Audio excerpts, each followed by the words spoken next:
Pop culture has a tendency to shove big holidays down your throat. I mean, it's practically unavoidable at this point. Nothing brightens a dark room like light from a window. Time to open the window! Oh no! You know, Christmas, Halloween, even Thanksgiving tends to get a lot of rep in movies and occasionally video games. Holiday-themed events are, in particular, a pretty common practice with live service games. You know, the kind of games where the devs actually benefit from giving me a reason to log in today. So I can spend $25 on a fucking skin. And even though that probably is the entire reason why they do events like this, I love when games I play regularly partake in seasonal festivities. It really puts me in the mood for whatever holiday is coming up. It even warms my heart to see something as simple as what GTA Online does for Christmas every year, which is basically just put a sheet of snow on California because it is Christmas. Okay, well I guess there's a little more to it than that. There's, you know, the gooch. We're talking about April Fools.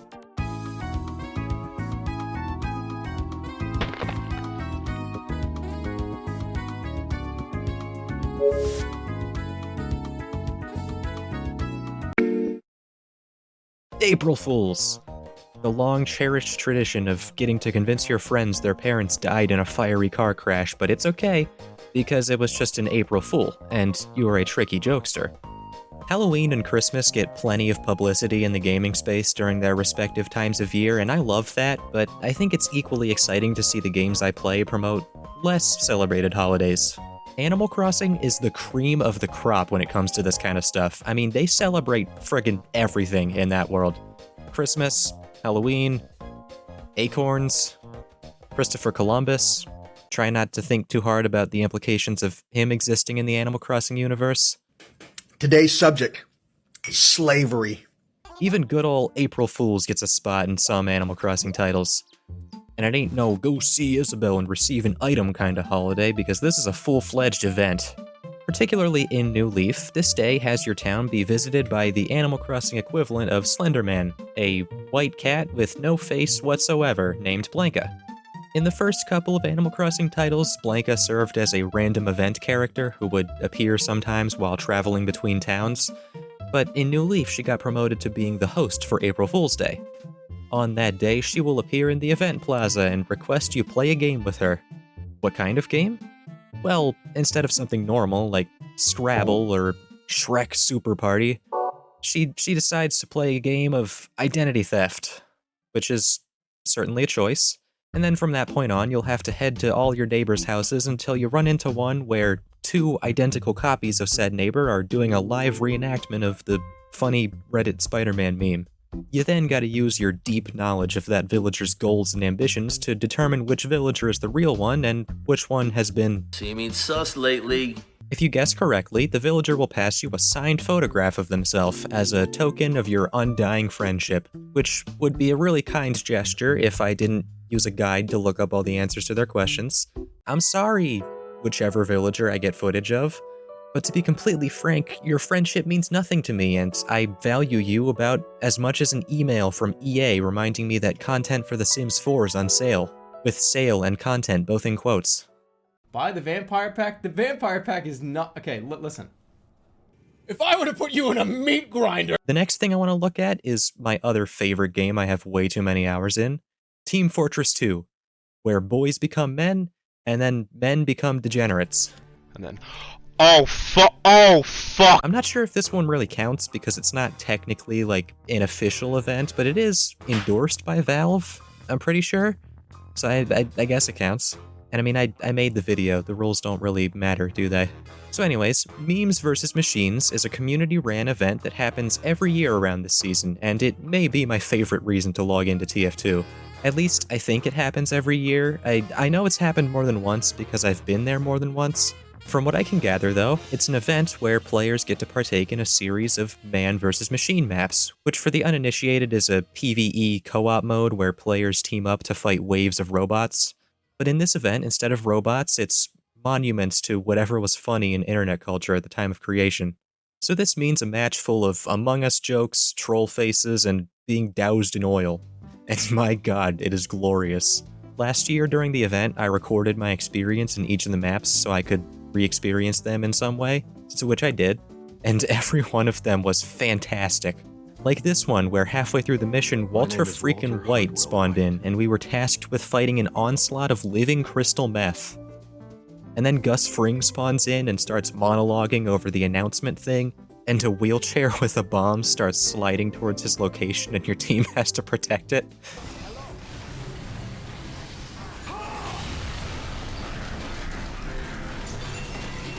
And then the Breaking Bad thing is thrown completely out the window and this happens.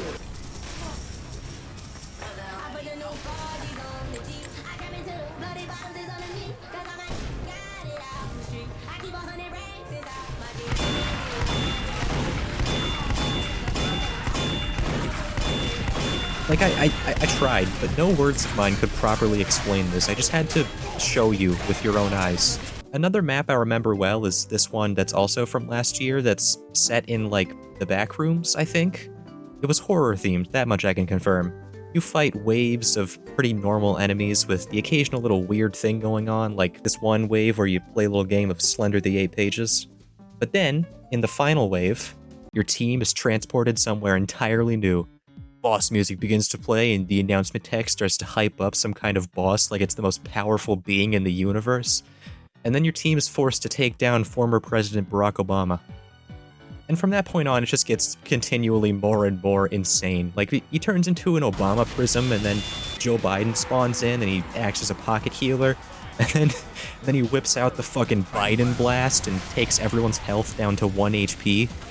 And then Obama yells, "American healthcare!"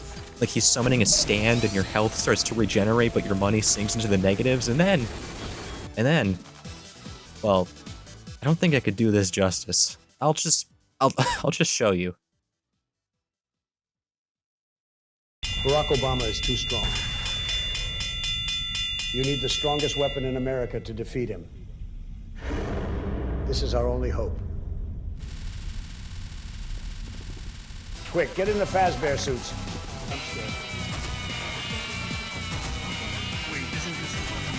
God, I love this game. There's plenty of other neat stuff that's gone on in these events. Like, I remember once there was a map that was themed around Salmon Run, which is Splatoon's PvE wave shooter mode. They replicated it by having mercs with orange mohawks and weird proportions rise out of the water, and then, like, the music from Splatoon 2 would play. The best part about these maps is that if you complete every one of them for the year, they'll send you a free badge as proof of your accomplishment. And another if you donate to the charity the event is raising money for. Last year I got this badge called Copper Chicanery, and I think that is pretty funny. It's the funny word Chuck McGill says when he's having a mental breakdown. See, I understand that reference. I know it's not technically official, but this is how you do an April Fool's event. This shit is fucking awesome. There's been a lot of other events sort of like this, like also last year Overwatch added a temporary mode that gave a bunch of unnecessary changes to how each character plays. If only that one had stayed a joke. It was pretty fun though. I like how the funny monkey only knew how to say his own name. Winston. Winston. Winston. One year, in the game I won't say out loud because I'll start giggling like a child, they turned every player into a horse. Because why? I know not why. Some companies have dropped entire games to celebrate the Day of Hijinks, like Sega dropping The Murder of Sonic the Hedgehog, which was a whole-ass visual novel with, like, production value, and it was free. That's wild.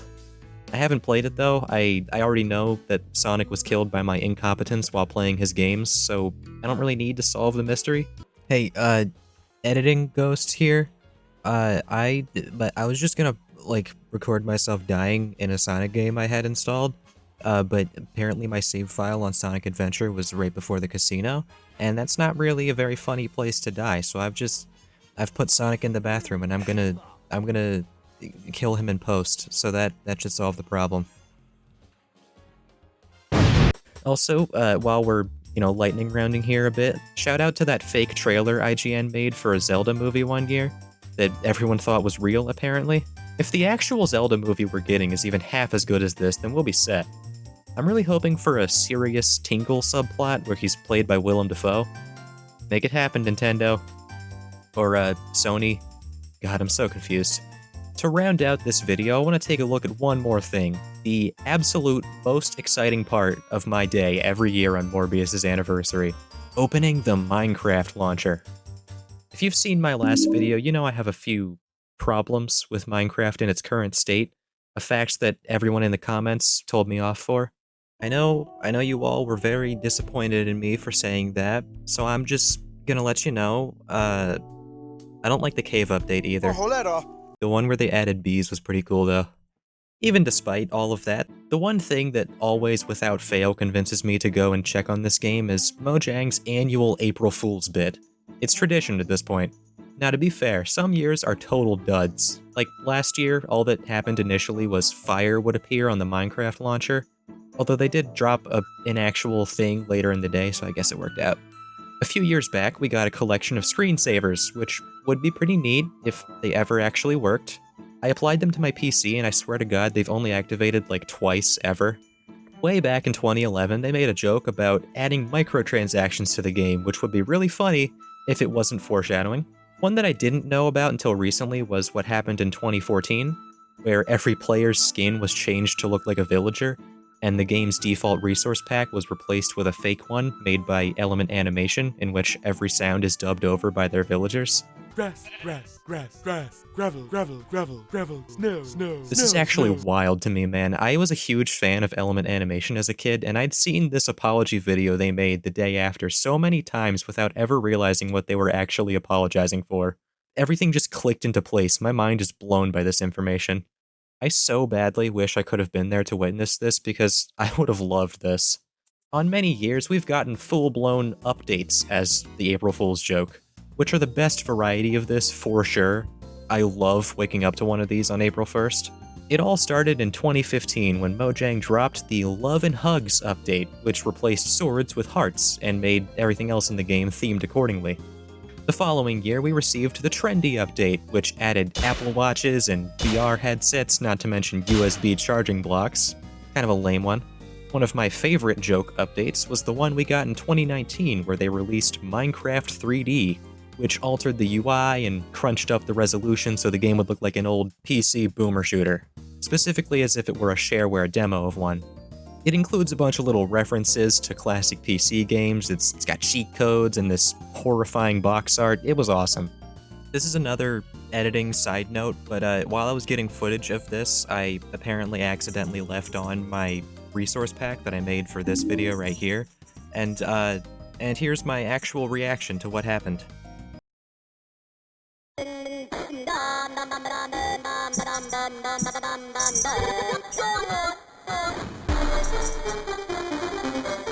What the fuck? My absolute favorite of these joke updates, though, was the one we got in 2020. Not because the joke was particularly funny or anything, but because it added a feature I genuinely thought was really fun, and I kinda wish they'd include it in normal Minecraft. April 1st, 2020. The Ultimate Content Update. A new feature was added in which if you wrote into a book in Quill and threw it at a nether portal, it would generate a whole new dimension. These dimensions could be literally anything. Any wild generation of blocks and structures you can imagine was something that might pop up. More often than not, they would be a complete mess, just a wild amalgamation of random structures, and half the time it was a gamble regarding whether or not you could even walk around in a world you generated. It kind of reminds me of in NES games whenever your cartridge is a little fucked, so the game would just freak out and spawn random shit all over the screen. Going back to check this out for footage was a surreal experience, and not just because it's been years since I last checked this out, but because the content itself is surreal in an almost beautiful way. Like, some of these worlds are just gorgeous in the strangest way possible. While I was exploring, I started to notice a few recurring themes across these infinite worlds, like the occasional fleet of end ships, or ender dragons spinning around in circles, and some worlds were just so taxing it would cause the game to chug really hard. This world here had a whole layer of pressure plates at the bottom, which I think was actively giving my PC an aneurysm. Occasionally I'd find a world with a super sped up day and night cycle, which I thought looked pretty cool. I'm pretty sure this counts as a JoJo reference. It really is just infinite shit to look at in this game, and it's so cool. And this is only scratching the surface of what you could do in this snapshot. Back when this came out, all I really did was just create an infinite string of portals for like 3 hours, but what I didn't even know back then was that there's a bunch of pre-made dimensions that the devs left in. So whatever you write in that book and quill is essentially the seed for your new dimension, so certain words acted as seeds for pre-built worlds, and I just can't imagine how cool it must have been to find any of these by accident. For example, the word library would take you to this dimension that's, what else, an infinite library. It's full of this block that's new to the update, which when right-clicked drops books with random seeds written into them. Perfection will take you to an infinite cobblestone corridor. Llama takes you to whatever's going on here. And nothing gets you exactly what you asked for. There's like 30 of these, and I can't list all of them because that would take me a very long time, but believe me when I say they're all pretty rad. My favorites that I tried out are Content, which drops you into a world similar to Nothing, but this time with a skyblock island in it, including all the shit in the chest. Very nice. And my other favorite was Isolation, which takes you to an infinite dirt plain with nothing but a single house owned by a villager named Bob. What is Bob's story? Like, how did he get here? Why is he here? It raises so many questions. I didn't really stick around to try and find answers to those questions, because Bob seems to enjoy his privacy, and I can respect that, so I made my way on to the next dimension pretty quickly. I honestly could go on for so much longer than this, rambling about how cool this one event was, but I feel like I'm starting to go off topic here. And I'm also dragging this out so much longer than I need to. This video was originally 12 minutes long, but I've made so many additions to it while editing that by this point I don't know how long it'll end up being. So I think I'm gonna leave it there. I know there's totally a bunch of other things I could have talked about regarding this topic, and I know damn well I would have forgotten some stuff no matter how in-depth my research was, so if this one does well, maybe I'll revisit the topic in the future. For now, though, that's all I have to say. Go enjoy yourself on this nationwide day of tomfoolery. Fake your death, burn someone's house down, really just do anything remotely funny. Me personally, I think I'm going to be taking the Shinji challenge today. That seems like a pretty fun act of tomfoolery. Goodbye, ladies and gentlemen. I'll catch you in the next one where we'll talk about fucking phones. I don't know.